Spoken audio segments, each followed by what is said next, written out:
Hey, YouTube, it's been a bit. How are you? How are things? Workout paused. Sorry about that. Things are different for me. So, since I last did a YouTube video, is that the right one? That is not the right one. I now work for a wrestling company. Does this say? Yeah, this says my town, so I'm not showing that. But I work for a pro wrestling company in my town, so I have a job. That job is business development manager. So I go from business, I go to business, try to get sponsors and investors for our show. I also do little odd jobs at the show on show dates. So that's where I have been. But I wanted to finally answer a question that was asked. I put a call out several months ago, and what happened was I got a job in between, but also I ended up getting extremely sick, as did my wife, and my mom got sick again. This time with my mom, it was an infection around her heart after having the bypass, so just a lot of stuff. So I'm going to answer the question that Discographies sent in, and Discographies, again, one of my favorite people. Give her channel a follow. She is, I will admit, I do know who it is, and she is like a sister to me, so putting that out there, full disclosure. So, one of the questions she asked, did I ever need help academically in school? And yes, I did. I'm going to look at my phone for these because I don't have another way to look at it. Did I ever need Did I ever need help academically in school? Yes. Yes, I did. The problem is the help I needed academically was slightly different. So, most people, when they say, do you need help academically, most people think help academically is like going to a different room. That was never my thing. I had to be in the room, and the best example I give is I was in a Spanish test in high school, and I would use things around the room to jog my memory. So, like, there would be like an elephant in the room, and it would remind me how to say elephant in Spanish, right? So, once you took me out of that element, I failed my tests. Whenever I would go to the special ed room to take tests, I would fail them. Because you took me out of the element that I could jog my memory. That being said, I did need extra time because there are some questions, Spanish not one of them, but some questions on some tests that I just could not understand because of the wording. So the school would give me someone that would reword it in a way that I would understand. In high school, when I had a one-on-one aide, he would reword it for me. Every once in a while, the teacher would say, okay, the class is done, you have study hall this hour, I'm free, why don't you come in? And any of the questions you had questions on, that's a really weird sentence, but any of the questions that you have questions on, come in during your time, during your study hall or your free hour. It's my free hour. I will go over them, I will reword them for you and see if you can get it that way. So I had 2 teachers that did that. A lot of them didn't, but I'm very thankful for the 2 that did. So that was the academic help. In college, I didn't really need academic help as much as people to listen and understand me more than anything. Because again, if I took tests in the room, I would do well. If you took me out of that situation, even in college, I would not. So, what were the biggest challenges in dealing with my autism? How people treated me. And trying to learn that not everybody is my friend, and people will take advantage of you. The other thing is learning what is and isn't appropriate. Like, I would hear the women in school talk about I'm not monetizing anyway, talk about dicks or stuff like that. And then I'd ask what their bra size was or something like that, which is inappropriate. And I know that now. At that time, I didn't understand what the difference was. They're talking about dicks. Why can't I talk about tits? You know? Things like that. I still struggle with that a little bit to this day. But it's not nearly as bad as it was when I was in school and a little bit in college. In college, part of my issue in both of those are mentally, my mind is about, I think they said 4 or 5 years behind what my actual age is now. So I just turned 40. So at 35, my mind is that of a 35-year-old, and a 40-year-old, 35-year-old is pretty much the same. But when you're 16 and you have the mind or mental capacity of an 11-year-old, that can be a problem. When I was like mid-20s, I had the like mind of a 16, 17-year-old and thought I knew everything, and I didn't. Like, more so than your average 21-year-old, because I was still acting like a teenager. So, those were the hardest things. The best way to deal with it, I found, was getting a counselor or having someone point out, which still helps to this day, hey, that's inappropriate, and here is why. Because once you explain to me why it's inappropriate, I would not do it. So, or, let me rephrase it. If it was one-on-one, I wouldn't do it. But if it was a group, there's a chance I would have. Just because I was in a group and I wanted that group to think I was cool. Because that was my other big problem. I wanted to fit in because I never felt like I fit in. I still don't. I don't feel like I fit in to this day. And so that was one of my biggest things, was I wanted to feel like I fit in. And well, these people are egging me on to like say something awful to a person that I know who has a disability, or they're saying, say something awful to this girl, and I would do it because I wanted to fit in. So those were my biggest challenges. Okay. I lost where. There we go. Okay. What do I wish would have gone differently? I wish what would have gone differently, honestly, is political climate aside, I wish I would have gone to school today. They have rooms for when you have meltdowns.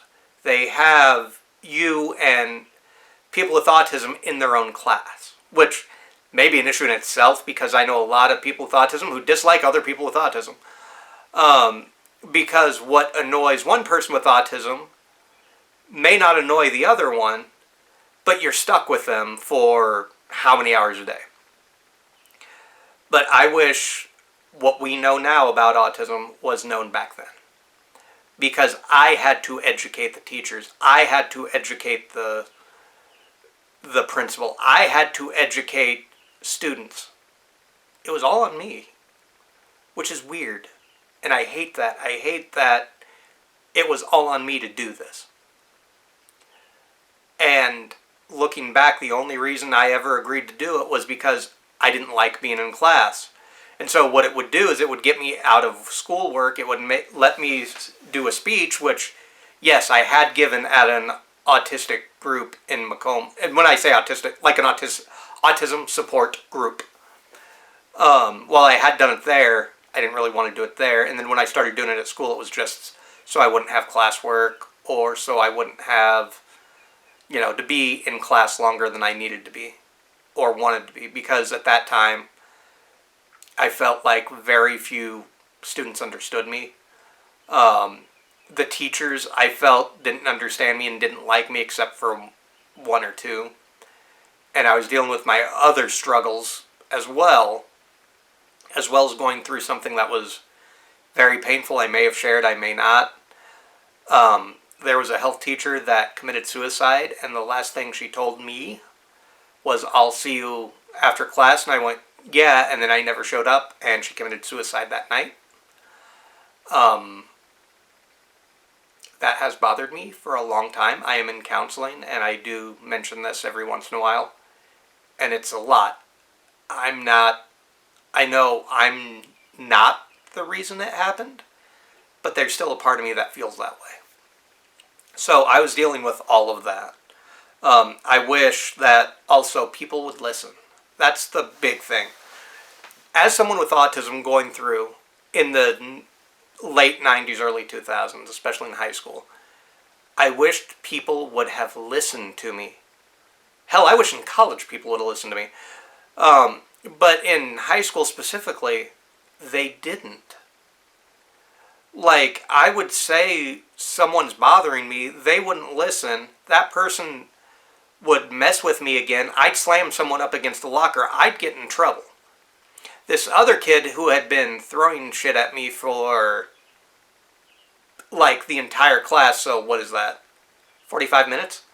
Throwing stuff at me for 45 minutes straight, didn't get in trouble, but the minute I retaliated, I did. If they would have listened when I said, hey, I'm getting bullied, I got pushed in the road in front of a bus by a student. That never should have happened. It never should have got that far. Because I had told them I was having issues, and I was told to suck it up by numerous staff members. Numerous teachers told me to suck it up. Other people said, other staff members said, take it in your own hands. Hit them. You shouldn't be telling kids that. So yeah, I wish they would have listened. And I am of the feeling that Columbine and other school shootings probably wouldn't have happened if someone would have listened. That's the problem. People need to listen, and adults don't want to listen to the kids. At least when I went through. And you need to listen. Listen to what, especially someone with autism, listen to what they're saying. If they are saying, I'm too stressed out, then figure out a way to get them in a spot where they will not be stressed out. Because if they keep getting stressed out, they're going to have a meltdown. They're going to have an anger outburst. They're going to have whatever. So yeah, I wish people would have listened, and I wish we would have known what we know now about autism. And I wish it would have been like it is now a little bit, where you have safe spaces for people with autism. If, like, you have a meltdown, there's a room for that. That would have been great for me. Sorry, my phone went dark, so... Alright. What do I think went well? That is a great question from Disographies. What do I think went well? Having a one-on-one aid.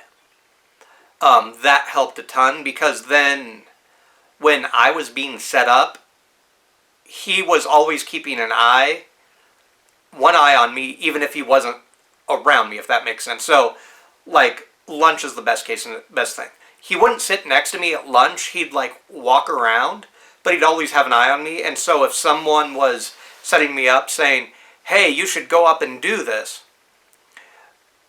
or someone said, like, I'll give you $5 to punch this person in the shoulder, and I'd go up, punch the person in the shoulder, take money, I'd get in trouble. My one-on-one aide would stop and go, he was set up, here's what happened, he had nothing to do with it. And there were a few times where that happened, where someone said something, and I wasn't even involved, but they just said my name to try to get me in trouble, because the staff thought I was a problem child, due to my autism and due to my following other people's leads. That one-on-one aide did way more to help me, and I am always grateful to him for it. He would tell him, no, Jerry wasn't around for that. He didn't even do anything. And on one occasion, I know he went, Jerry wasn't around for that because he wasn't even at school. So that was the thing that went well. I will say in college, broadcasting, despite my issues I had with the chair of the department, broadcasting went well because I had kind of a association, I guess. I don't want to say that, but like I felt more comfortable around the teachers in that department. And also, I had the person behind Disographies. I already said it's her, so I had her in classes with me, which helped, and I don't know if she knows this. Maybe I've told her, but without her, I probably wouldn't have gotten through broadcasting and graduated. She helped me through a lot just by being in the same classes and letting me vent and talk to her, and I know she's going to watch this. And I'm sorry this is too long, but know that I do love you, and without you, I probably would not have graduated, and college would have ate me alive. So, what advice would I give to people dealing with autism, she asks. First off, if you think you have autism, go to a place that will actually test you. Do not do an online test. Go to somewhere that tests. There are numerous places that will do tests for free. Get that done. When you are finally diagnosed with autism, first thing I would do, get a counselor. Get a counselor, and you may have to look. You may have to go through 2 or 3. Get a counselor, because with autism also comes depression, also comes outbursts. I have a counselor now that is amazing, and she will stop and go, well, I know this is how you feel, but you need to stop and think about how the other person feels. And she mentioned this in my session the other day. You are not selfish.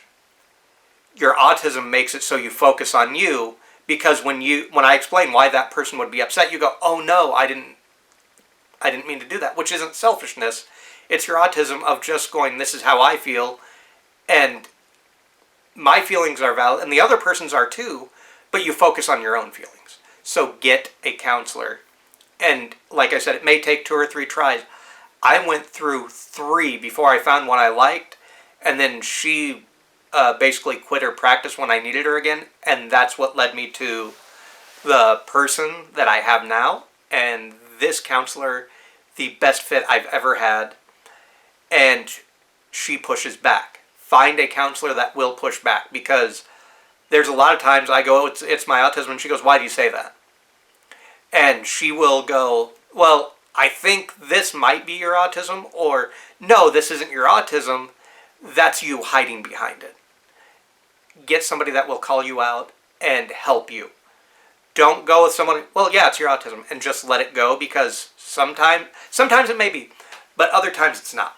There's probably a very good majority of people that hide behind, well, it's my autism, or their parents, well, it's the autism, and maybe it's not. Maybe it's some other thing that's going on, or maybe it's some other triggering thing that's not autism. So that is the advice I would give, is get tested, get a counselor, and know your body. And if you cannot speak and you have limited verbal skills, come up with a way to talk to your parents, and then let your parents know, and don't ever stop talking via however you talk. Because if you do that, it makes it harder to get you the help you need. That is my advice. And the last one is, what advice would I give to the parents of autistic children? Well, I just kind of did there, but parents of autistic children, get them tested to make sure it is indeed autism, because ADHD and autism kind of intermingle. I've said numerous times, I think ADHD will end up on the autism spectrum. That said, I do think too that parents should get counseling from the same person their kid is getting counseling from. Because that counselor, if they understand your child, will understand you. Just know that unless it is self-harm, and unless it is something illegal, they cannot tell you about their child's experience unless everyone has signed a consent form. But parents should probably get counseling as well as their child, so that way the counselor has a full picture of what's going on. That way the counselor can go, all right, little Johnny's doing this. Well, the parents may be arguing about something, which caused little Johnny to break something because he didn't like the yelling going on. And it may not be bad yelling. It may just be, we're arguing, we're both frustrated, so we yell, but little Johnny with autism, or little Jane with autism, they break something because they don't like the noise of yelling, and they know the breaking will stop the yelling, and it will turn the focus on them, and they'll probably get yelled at. But 5 minutes of yelling is better than 20 minutes of yelling from two frustrated people. So parents, yeah, get your child tested. Get a counselor who knows how to deal with autism and is dealing with your child and you, if they allow that. That can be another thing. But find someone that knows the struggles of raising a child with a mental disability such as autism. Also, parents, get your child tested for how far behind they are mentally. Usually that comes hand in hand with autism, but not always. So, like I said, I'm 5 years behind, at least I think, 4 or 5 years. Your child probably is as well, so get them tested, and that might explain why some of the behaviors are really delayed.